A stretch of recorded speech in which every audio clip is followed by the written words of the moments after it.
They told you Pattaya was a job magnet. Thousands of positions in hospitality, entertainment and tourism. Easy money, good tips, a city that never stops hiring. But here's what they're not telling you. Bars on Walking Street are closing entire sections because they can't find staff. Hotels are operating with skeleton crews, turning away guests because they don't have enough workers to clean rooms.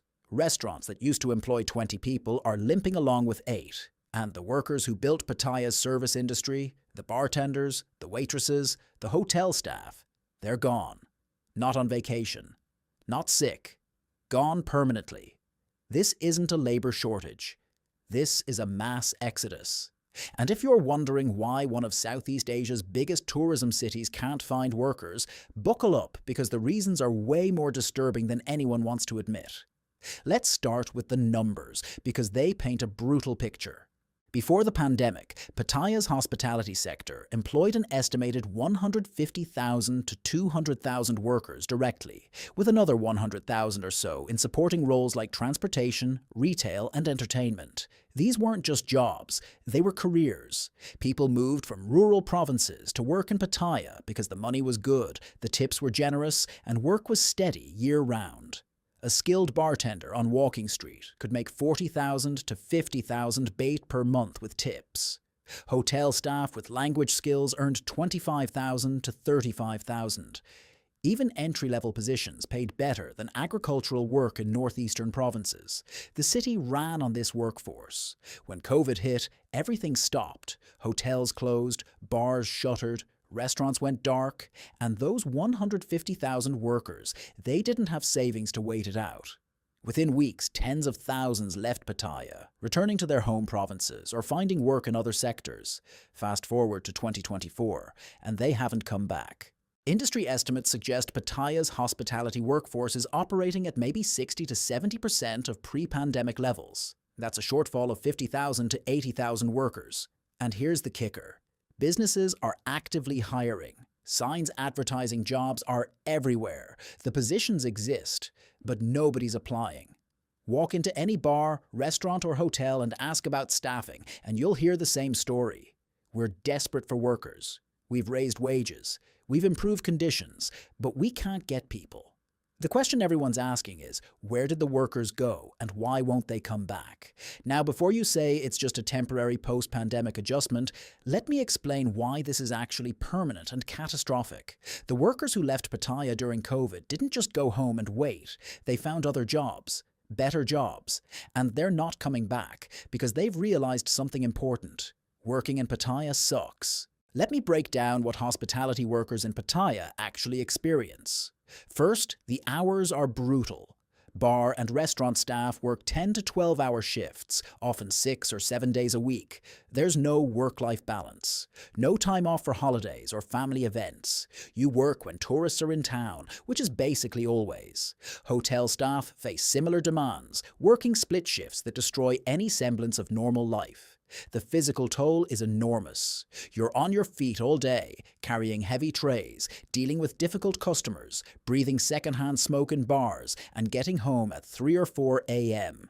Second, job security is non-existent. Most hospitality workers in Pattaya are employed on informal contracts with no benefits, no health insurance, no retirement contributions. When business is slow, you get sent home without pay. When tourism drops, you're fired immediately. There's no safety net, no protection, no loyalty from employers. Third, the pay, which used to be the main attraction, isn't competitive anymore. That 40,000 baht bartending job sounds good until you factor in Pattaya's cost of living. Rent for a basic room is 5,000 to 8,000 baht. Food, transportation, utilities, it all adds up. And with tourism down, tips have evaporated. Workers who used to make an extra 15,000 to 20,000 per month in gratuities now barely get 3,000 to 5,000. The total compensation has dropped 30 to 40%, while living costs have increased. Here's where it gets really interesting. During the pandemic, workers who left Pattaya discovered something. There are better options. Some went to Bangkok and found jobs in retail, logistics, or food delivery that pay similar wages with normal hours and less stress. Others found factory work that offers actual benefits, health insurance, and predictable schedules. Some returned to their home provinces and discovered they could make a decent living through agriculture, small businesses, or local services without the crushing lifestyle of Pattaya hospitality. And here's the part that's destroying Pattaya's ability to recruit workers. They told their friends and family. Word spread through rural communities that Pattaya isn't the opportunity it used to be. The money's not as good. The conditions are terrible. You'll sacrifice your health and family life for employers who'll fire you the moment business slows. Parents who used to encourage children to seek work in tourist cities are now telling them to stay away. The pipeline of young workers from Isayan and northern provinces that fed Pattaya for decades has dried up. And it's not coming back because the fundamental value proposition has changed. Working in Pattaya used to mean sacrificing your present for a better future. You'd work hard, save money, send remittances home, and eventually return to your province with enough capital to start a business or buy land. That social contract is broken. Workers realized during COVID that they weren't saving anything. They were living paycheck to paycheck in a city that chewed them up and spit them out. When lockdowns hit, they had nothing. No savings, no support. They fled Pattaya with debt, not nest eggs. Why would they come back? Now let's talk about the working conditions, because this is where things get truly ugly. Hospitality workers in Pattaya face treatment that ranges from exploitative to abusive.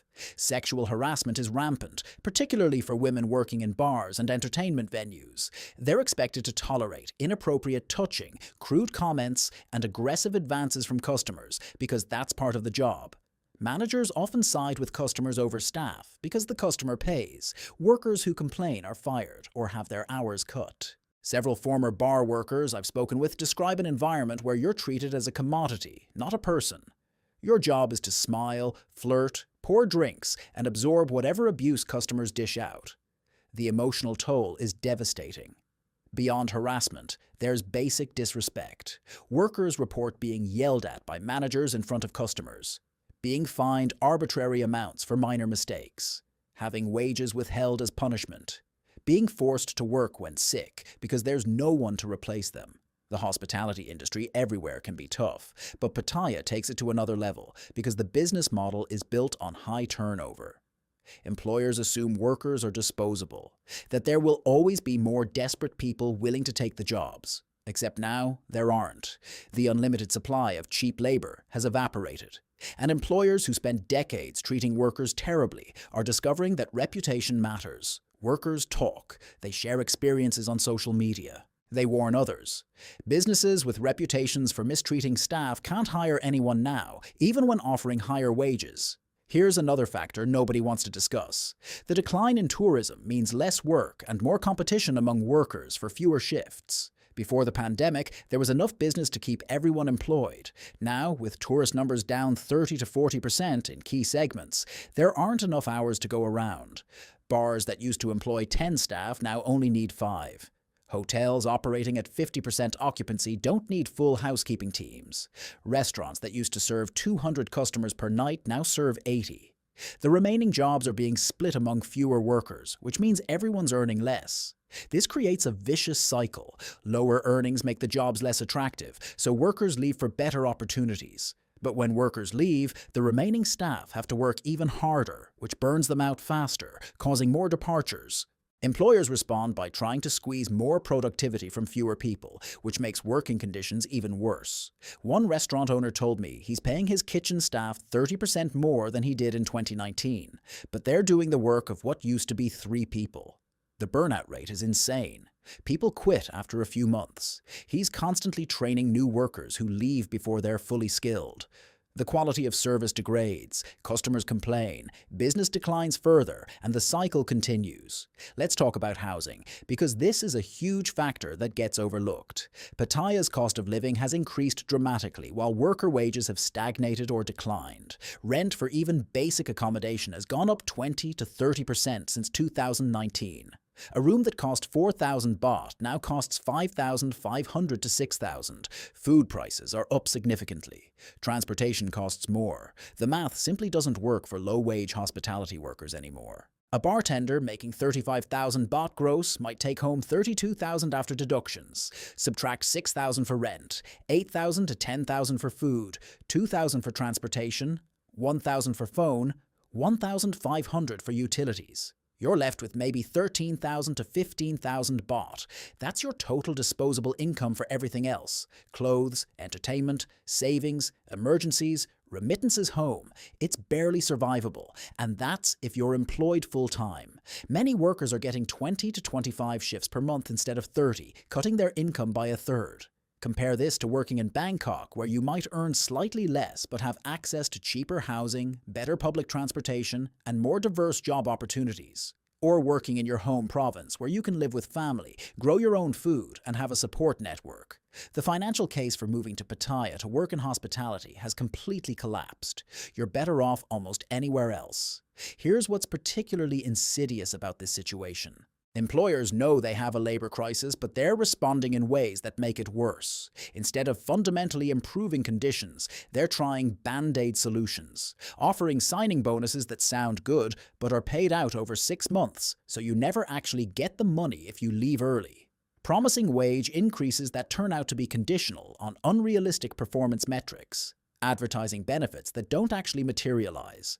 Workers have gotten wise to these tactics.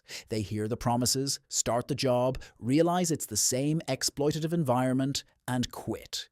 The reputation damage is accumulating. Pattaya is becoming known as a city where employers lie to get workers in the door, then treat them terribly once hired. One former hotel worker described it perfectly. They promise you the moon to get you to move to Pattaya. Once you're there, once you've paid your deposit on a room and committed to the job, the promises disappear. You're stuck in a situation that's worse than what you left. I did it once. I'll never do it again. This dynamic is poisoning the labor market. Even businesses that genuinely want to improve conditions and treat workers fairly are struggling because the overall reputation of Pattaya hospitality is so damaged. Now let's talk about what happens when a tourism city can't find workers, because the consequences are playing out in real time and they're devastating. First, service quality collapses. Hotels can't clean rooms properly with half the housekeeping staff they need. Guests check in to find dirty bathrooms, unmade beds, or rooms that clearly weren't serviced. Restaurants operate with minimal staff, so service is slow, orders are wrong, and customers wait 45 minutes for food. Bars have 1 or 2 overworked bartenders trying to serve 50 customers. The drinks are weak, the service is rushed, and the experience is bad. Tourists notice. They complain in reviews. They share their negative experiences online. The reputation damage compounds. Second, businesses are forced to close or reduce operations. Bars close entire floors because they don't have staff to operate them. Hotels turn away bookings because they can't service the rooms. Restaurants cut their hours or close additional days per week. This reduces the overall capacity of Pattaya's tourism infrastructure, which makes the city less able to handle visitors, which reinforces the decline. Third, the remaining workers are pushed to breaking point. Being understaffed means everyone works harder, longer hours, with more stress. Burnout accelerates. Mistakes multiply. Conflicts with customers increase. The workers who stay are often those with no better options, not those who are passionate about hospitality. The passionate, skilled workers left long ago for better opportunities. Here's what's truly tragic. This labor crisis is entirely self-inflicted. It's the result of decades of treating hospitality workers as disposable, of paying minimum wages while expecting maximum effort, of tolerating harassment and abuse, of providing no job security or benefits. Pattaya built its tourism industry on the backs of cheap labor from rural provinces, never investing in worker retention, training, or career development. The model worked as long as there was an unlimited supply of desperate workers, but that supply dried up. And now, the chickens are coming home to roost. Other tourist destinations figured this out. Singapore invests heavily in hospitality training and pays competitive wages with clear career paths. Japan treats service workers with respect and provides stability. Even Vietnam is professionalizing its tourism workforce with training programs and better conditions. Pattaya stuck with the exploitation model because it was cheap and profitable, until it wasn't. Now the city is paying the price. Businesses that could have invested in their workers, created positive environments, offered real benefits and career growth, they didn't. They chose short-term profits. And now they're facing a labor market that's completely turned against them. Let's be brutally honest about what needs to change. Because right now, Pattaya is spiraling into a crisis where labor shortage and tourism decline feed each other. First, wages need to increase significantly, not token 500 baht raises, but 30 to 40% across the board to match cost of living and compensate for the difficulty of the work. Second, real benefits. Health insurance, retirement contributions, paid time off, job security. Workers need to know they're building towards something, not just grinding away. Third, enforcement of labor laws. No more informal contracts. No more wage theft. No more tolerance of harassment. Businesses that violate labor standards need to face real consequences that hurt enough to change behavior. Fourth, investment in worker housing. Subsidized accommodations that make it financially viable to live in Pattaya on hospitality wages. Fifth, career development. Training programs, skills advancement, clear paths from entry level to management. Workers need to see that this is a career, not just a temporary survival job. Sixth, cultural change. Workers need to be treated with respect and dignity by employers and customers. The expectation that service workers should tolerate abuse needs to end. Here's what makes this so frustrating. These solutions are obvious. They're what every successful hospitality market does. But they require Pattaya's business owners and officials to admit they were wrong, to acknowledge that the exploitation model was never sustainable, to invest in workers instead of squeezing them for every baht. And right now, there's no sign that's happening. Business owners complain about labor shortages but refuse to meaningfully improve conditions. They want workers at 2019 wages with 2024 costs. They want young people to sacrifice their health and futures for poverty wages. It's not happening. The workers have spoken with their feet. They left, and they're not coming back. Meanwhile, officials talk about foreign workers as a solution, bringing in migrants from Myanmar, Cambodia, or Laos to fill the gap. But that's just recreating the exploitation model with a new vulnerable population.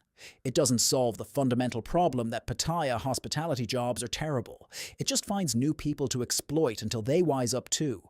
The real solution requires admitting that the entire labor model is broken and rebuilding from scratch. That's expensive, difficult, and requires acknowledging past mistakes.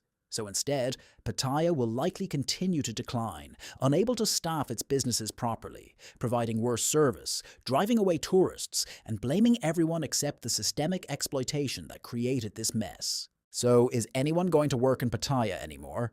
Some will. Desperate people with no options, new arrivals who haven't learned the truth yet, foreign workers who are even more vulnerable than Thai workers. But the days of Pattaya being able to recruit thousands of eager workers from rural provinces, those days are over. The word is out. The jobs are bad. The conditions are exploitative. The money isn't worth it. And workers have better alternatives. This labor crisis is going to get worse before it gets better because nothing is being done to address the root causes.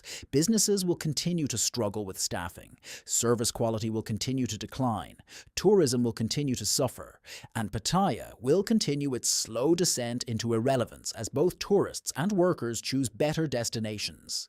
The city that built itself on cheap labor is learning the hard way that labor isn't cheap anymore, and the cost of decades of exploitation is finally coming due. Have you worked in Pattaya's hospitality industry? What was your experience? Let me know in the comments. And if this kind of deep dive into the real stories behind tourism industry, the ones that challenge the official narrative, matters to you, smash that like button and subscribe because these are the stories that need to be told. See you in the next one.